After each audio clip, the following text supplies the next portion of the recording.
GameStop is an established, uniquely positioned player in a thriving $150 billion gaming industry. GameStop is a brick-and-mortar video game retailer at a time when people increasingly download their games off the internet.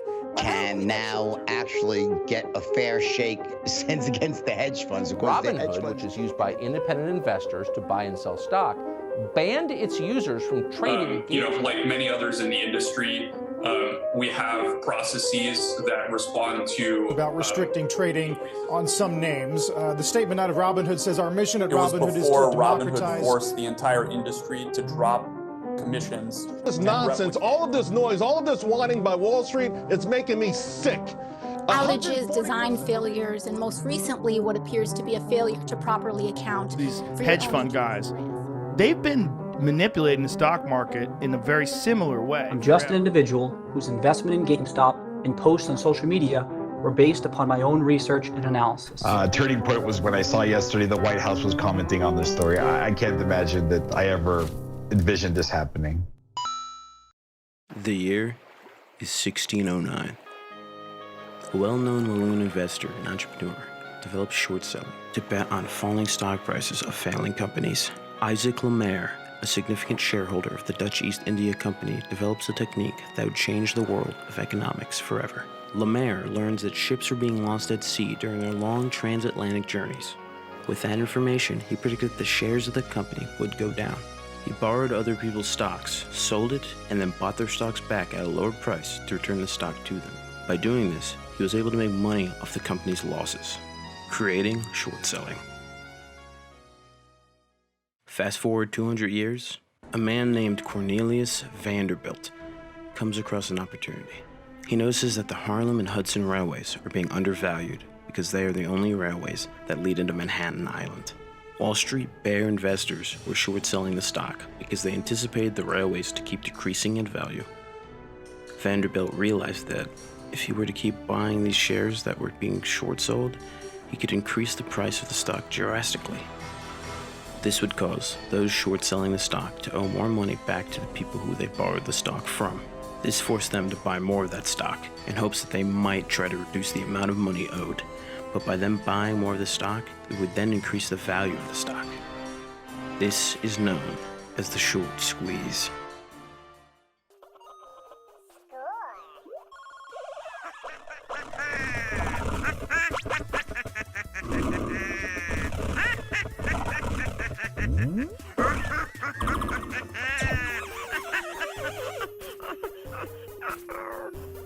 A deal this big won't last. For a limited time only, get a 50% bonus on every game trade you bring in. Come to the huge trade event now at GameStop. Power to the players. GME hit a record low for the company, being about $3 a share in April of 2020. GameStop has become somewhat obsolete. It acted as a middleman to bring games and gamers together. Game companies found a way to cut out GameStop and started selling digital copies of their games directly to consumers via the console. Later, COVID-19, preventing customers from buying at their stores, seemed like the nail in GameStop's coffin. Luckily, the next generation of consoles came out, helping GameStop stay afloat a little bit longer. One of the key players in this story, Keith Gill.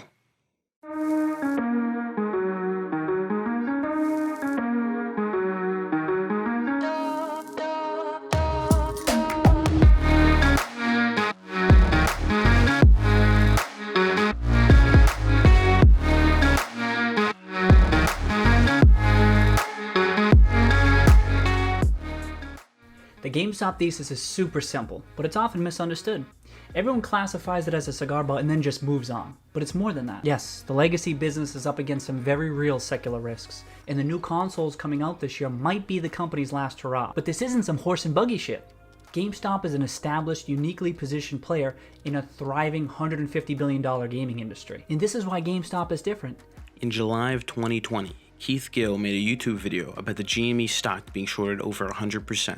He announced that he was bullish on the stock and at this point had about 10,000 shares in GME. He frequented Wall Street Bets, a Reddit page where users discussed their investment ideas. He also used Twitter religiously to spread his message about GME.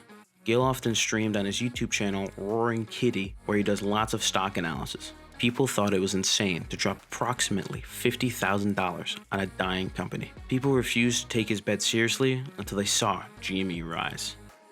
By December 22nd, GME stock rose to about $20 a share. According to an article on NASDAQ.com, GME's stock rose due to Chewy's CEO, Ryan Cohen, increasing his stake in the company to 12.9%.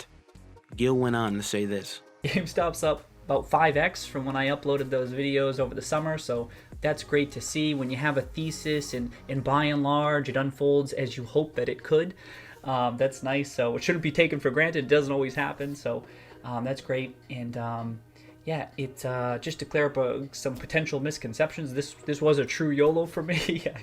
when I was building this position last year, we had nowhere close to $1 million. Little did he know what was about to unfold with him and his community, Wall Street Bets.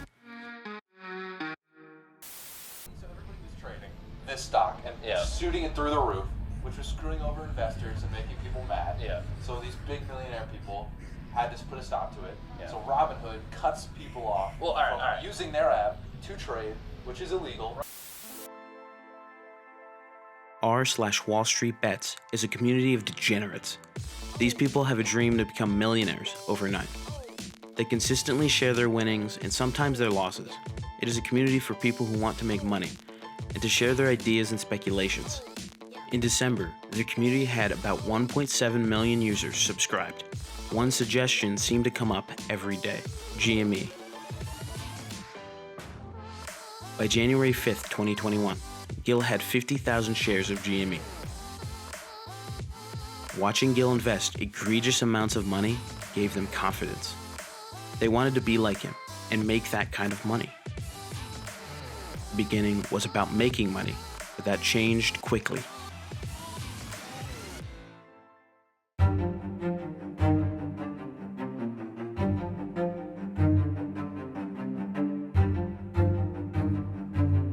Tonight, it's Wall Street's David versus Goliath. The struggling video game retailer GameStop, suddenly one of the hottest stocks, skyrocketing about 8,000% over 6 months, driven by the whims of a group of armchair investors online. This has become a game.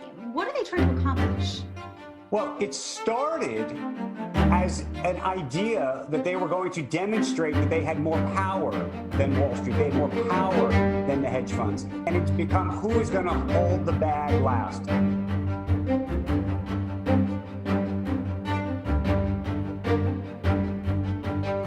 The shorts, first of all of this nonsense, all of this noise, all of this whining by Wall Street, it's making me sick. 140% of GameStop was short. I didn't hear one person on TV complaining about Wall Street trying to crush GameStop. 140% short. I told my subscribers, buy this stock, and they made a fortune. Robinhood says our mission at Robinhood is to democratize finance for all. We're proud to have created a platform that has helped everyday people from all backgrounds shape their financial futures and invest for the long term. We continuously monitor the markets and make changes where necessary. In light of recent volatility, we are restricting transactions for certain securities to position closing only.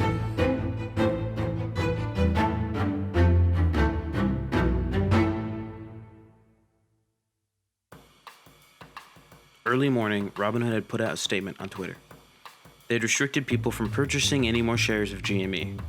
They could sell their position, but they could not buy anymore. They claim it was for the safety of their customers due to the market's volatility. r/Wall Street Bets blew up. The Reddit page was filled with justified hate. They felt as though they had been screwed over. Others had a more hopeful outlook. They chose to hold. Another group of concerned investors decided to dig. They found that the hedge fund called Citadel LLC and Point72 Asset Management had aided Melvin Capital by bailing them out. Citadel LLC and Point72 had given Melvin Capital about $2.75 billion in new funds to try to save them. What they found was that Citadel LLC was Robinhood's biggest customer. People concluded that Robinhood had committed market manipulation. Government officials like Alexandria Ocasio-Cortez had taken to Twitter. AOC heavily disliked the idea of Robinhood closing the option to buy GME because more than half of all Robinhood users owned at least some GME stock. Cortez took action. She forced Robinhood, Citadel LLC, Melvin Capital, and Keith Gill into a congressional hearing. February 18th. This is the first congressional hearing. During this hearing, Robinhood, Citadel LLC, and Melvin Capital were all questioned heavily. Mr. Tenev, would you be willing to commit today to voluntarily pass on the proceeds of the payment for order flow to Robinhood customers? Congresswoman, I appreciate that question. When the statement you refer to was made, I believe 2015 or 2016, it was before Robinhood forced the entire industry to drop commissions and replicate our business model, which made payments. So is that I should take that as a no, you're not willing to pass on the proceeds of payment for order flow to your customers?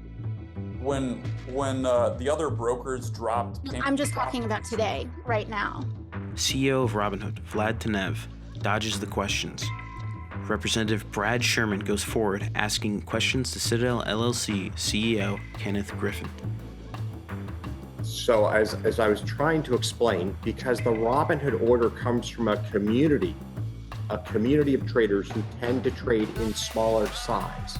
That isn't my question, sir. You're evading my question by making up other questions. Let me repeat. 2 identical orders come in. Same stock, same quantity.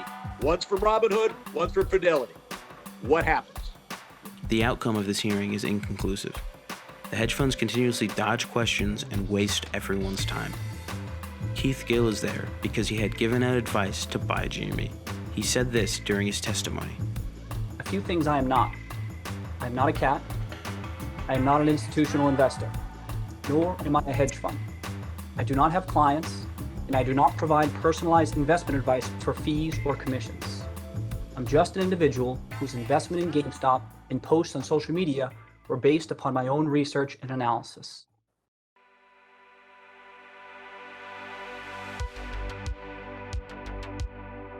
After everything that has happened, it seems like some users from Wall Street Bets have changed plans.